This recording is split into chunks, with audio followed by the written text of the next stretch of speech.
भारत की राजधानी दिल्ली के इस समय संत निरंकारी स्पोर्ट्स ग्राउंड में खड़ी हूँ।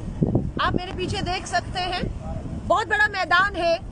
ये मैदान किसान जो पूरे देश से यहाँ पर आ रहे हैं, उनके लिए इस ग्राउंड में व्यवस्था की जा रही है। आप मेरे पीछे देख सकते हैं, ये सारा जो है इंतजामात जो है वो किसानों के लिए किया जा रहा है, लेकिन किसान यहाँ नहीं आना चाहता।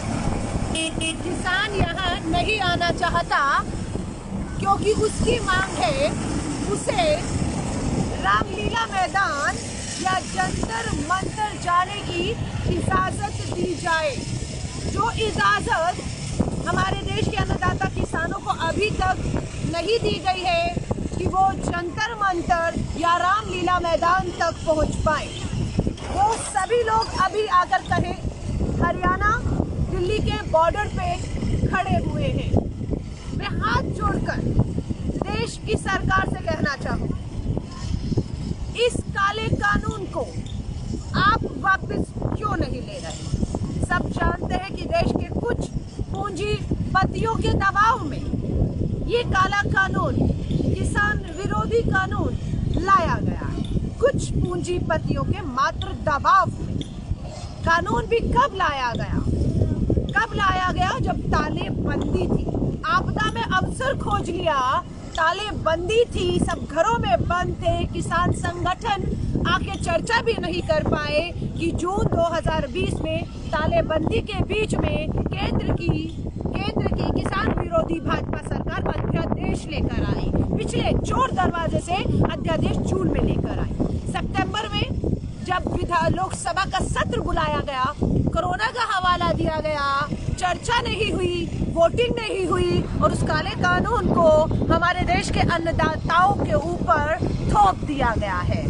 आज देश का अन्नदाता सड़कों पर है और उसके आंदोलन को, जो गांधीवादी तरीके से कहूँ, बिल्कुल अहिंसात्मक तरीके से कहूँ, शांति से आगे बढ़ रहा है। लेकिन कुछ असामाजिक तत्वों से मैं कहूँगी, इस आंदोलन से जुड़े लोगों को सावधान रहने की जरूरत है, क्योंकि सरकार इस आंदोलन को कुचलने के लिए गोदी मीडिया को हम कल से देख रहे हैं। जिन्होंने CAA नागरिकता कानून के खिलाफ बोला वो पाकिस्तानी हो गए इनके लिए, और जो इस काले कानून, किसान विरोधी कानून के खिलाफ बोल रहे हैं, वो इन्हें खालिस्तानी लग रहे हैं। शर्म कीजिए, डूब मरिए।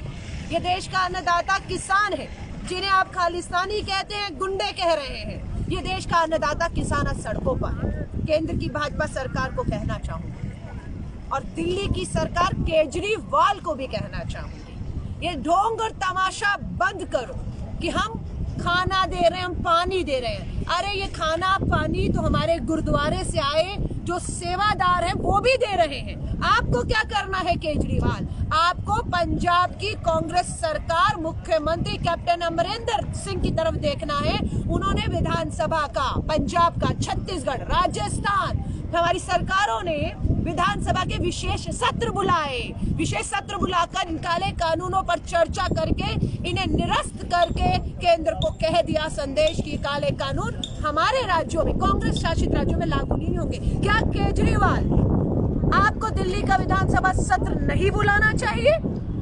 किससे डरे हुए हैं आप? क्यों दिल्ली के अंदर विधानसभा का सत्र बुलाकर आप इस काले कानून को निरस्त करते हैं? किसानों को आपकी ये सुविधाएं नहीं चाहिए? ये हमारे सेवादार बहुत हैं जो यहाँ पर ये सेवा कर रहे हैं, लेकिन ये सेवादार विधानसभा में जाकर काले कानून को रद्द नहीं कर सकते। काम आप ही को करना है केजरीवाल।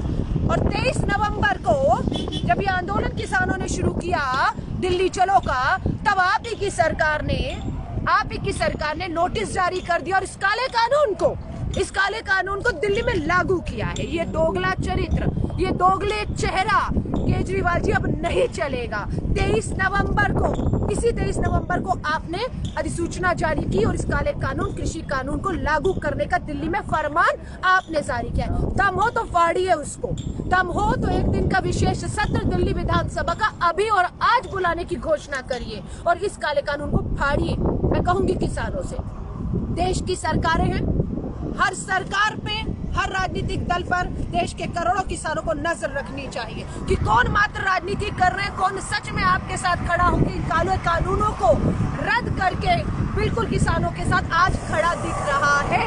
मैं आपको ये कहना चाहूँगी, यहाँ किसान नहीं आएगा, वो साफ कर चुका है कि वो किसान ये बराड़ी के ग्राउंड में बैठने नहीं, वो रामलीला मैदान चाहता है आपसे, वो जंतर मंतर चाहता है आपसे।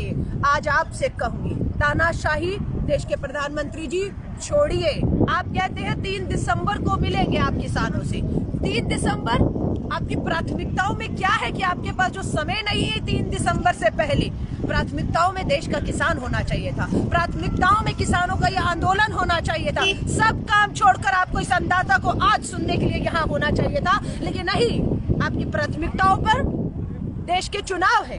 हैदराबाद का नगर निगम का चुनाव देश के प्रधानमंत्री, गृह मंत्री, रक्षा मंत्री जाकर लड़वा रहे हैं। हैदराबाद का नगर निगम का चुनाव, शर्म आती है। आपकी प्राथमिकताओं में मात्र चुनाव है। एक और बात साफ करना चाहती हूँ, कहा जा रहा है कि देश के किसान को यही कोरोना काल में आंदोलन की सूझी है। मैं आपसे पूछना चाहती हूँ, कोरोना तब नहीं था जब बिहार का चुनाव लड़ रहे थे, कोरोना तब नहीं था जब आप दिवाली का जश्न मना रहे थे, कोरोना तब नहीं था जब देश के प्रधानमंत्री, गृह मंत्री, रक्षा मंत्री भाजपा के मुख्यालय में नियम कानूनों की धज्जियां उड़ाते हुए, सोशल डिस्टेंसिंग की धज्जियां उड़ाते जश्न मना रहे थे। हम पूछना चाहते, कोरोना काल तब नहीं था जब आपने तालेबंदी का इस्तेमाल करते हुए सब घरों में बंद थे, अधिसूचना लाकर आपने इस कानून को लाया? आप भी तो रुक सकते थे कि तालेबंदी है, कोरोना काल है, अभी आप इस अध्यादेश को, इस कानून को ना लाते, खुल जाता सब कुछ, सब हालात ठीक होते, तब इस काले कानून पर आप चर्चा कराते और इसे लागू करते। लेकिन आपने थोपा, तब कोरोना काल नहीं था। आज किसान अगर सड़कों पर आ गया तो आप कहते हैं कोरोना काल का दौर पे चुना गया है। आप आरोप लगाते हैं कि चंद मुट्ठी भर किसान है। ये आपके भाजपा के प्रवक्ताओं से कल टीवी पर हम डिबेट कल से कर रहे हैं। आपका ये कहना है कि ये चंद मुट्ठी भर कांग्रेस के किसान है जो पंजाब से लाए गए हैं। मैं आपसे कहना कहूंगी, आज ये आपको कांग्रेस का किसान लग रहा है, आज आपको ये खालिस्तान से आए हुए लोग लग रहे हैं, ये आपको आज आतंकी लग रहे हैं, आज गुंडे लग रहे हैं। ये गलतफहमी आपकी बहुत जल्दी दूर हो जाएगी, क्योंकि पूरे देश का किसान, चाहे वो मध्य प्रदेश हो, राजस्थान हो, छत्तीसगढ़ हो, आपके तमिलनाडु का किसान, हरियाणा, पंजाब का किसान दिल्ली की तरफ कूच कर चुका है। ये आपकी गलतफहमी बहुत जल्दी दूर होने वाली है। मैं आप सभी से कहूँ, किसानों को लिए कहूंगी, आज पूरी कांग्रेस पार्टी हो, हमारी सरकारें हो, इस कानून के खिलाफ प्रस्ताव पास करके इसे निरस्त कर चुकी है, अपना संदेश दे चुकी है। आज हम लोग इस ग्राउंड में आए हैं ये देखने के लिए कि कितना किसान इस ग्राउंड में आया हुआ है, लेकिन कोई भी किसान आपको यहाँ नहीं दिखेगा, क्योंकि उन्हें पता है कि ये वो ग्राउंड है जो दिल्ली के बिल्कुल दरवाजे पर है, और आप इन्हें दिल्ली के अंदर, घर के अंदर घुसने नहीं देना चाहते। और यहाँ पर वो बैठे रहे महीनों, आपको कोई फर्क नहीं पड़ेगा, आपको कोई फर्क नहीं पड़ेगा, इसलिए वो रामलीला मैदान जाना चाहता है। मैं एक बात साफ कर देती हूँ, ये वही रामलीला मैदान है जहां से केंद्र की संघ की सरकार 2014 में बनी थी। ध्यान से सुनिएगा, ये वही रामलीला मैदान है जहां पर से 2014 में भाजपा संघ की सरकार बनी थी, और उन्हें डर है संघी भाजपाइयों को कि यही कहीं वो रामलीला मैदान इनके लिए साबित ना हो जाए, जो इन्हें सत्ता में लाया भी था वो रामलीला मैदान। और आज किसान वहां रामलीला मैदान पहुंच गया तो वहीं से इनकी सत्ता का अंत भी हो सकता है, इसलिए किसान को वहां नहीं पहुंचने दे रहे। मैं आपसे अपील करूंगी, किसानों को कहूंगी, किसान से जुड़े हुए लोगों से कहूंगी, किसान संगठनों से कहूंगी, आपकी जो मांग है MSP, न्यूनतम समर्थन मूल्य को कानून में शामिल कर लिया जाए। हम भी वही कह रहे हैं, आप भी वही कह रहे हैं। इसी बात को केंद्र की भाजपा सरकार मानने को कतई तैयार नहीं हो रही। अभी भी कहूंगी, मात्र एक लाइन जोड़ दीजिए कानून के अंदर, क्योंकि आपकी कथनी पर किसी को विश्वास नहीं है। कब आप सावरकर हो जाएंगे, कब आप माफी मांगकर पीछे हट जाएंगे, ये दोगली पंथियां आपकी आजादी के आंदोलन से आज तक देखी है। इसलिए संघ और मोदी जी आपकी जबान पे विश्वास नहीं, इसीलिए एक देश का किसान कानूनी रूप से लिखित में अपने कानूनों में न्यूनतम समर्थन मूल्य की आपसे मात्र एक मांग कर रहा है, जिसे आप मानने को तैयार नहीं। सारा किसान कह चुके हैं, आप वो कानून ले आइए, किसान अपने खेतों में वापस चला जाएगा। मत भूलिएगा प्रधानमंत्री नरेंद्र मोदी जी, इस तालेबंदी में जिन 80 करोड़ लोगों को आप मुफ्त राशन पहुंचाने का दावा कर रहे हैं आज, वो 80 करोड़ लोगों को राशन इन्हीं किसानों के, इन्हीं अन्नदाताओं के दम पर पहुंचा पा रहे हैं। ये आपको भूलना नहीं चाहिए, नहीं भूलना चाहिए। आज देश की पूरी अर्थव्यवस्था, जीडीपी डूब चुकी है, लेकिन एक ही क्षेत्र है, वो है कृषि क्षेत्र। किसी किसान ने हमारी अर्थव्यवस्था, डूबती अर्थव्यवस्था को जो कहा है, एक तिनके का सहारा दिया हुआ है। हमारी अर्थव्यवस्था को अगर बचाया है किसी ने, तो इस देश के किसान ने बचाया। ये बात आपको भूलनी नहीं चाहिए।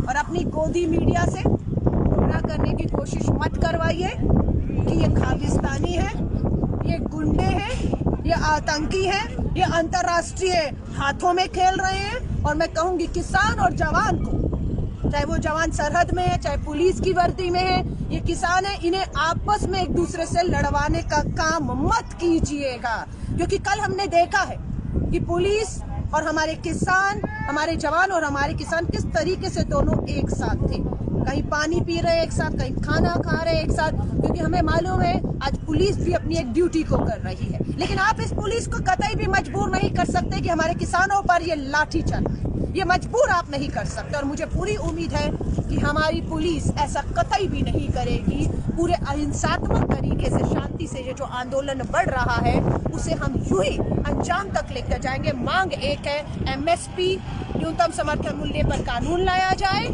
इन कानूनों को, काले कानूनों को वापस लिया जाए, किसानों को सुना जाए। हमारी बस यही मांग है।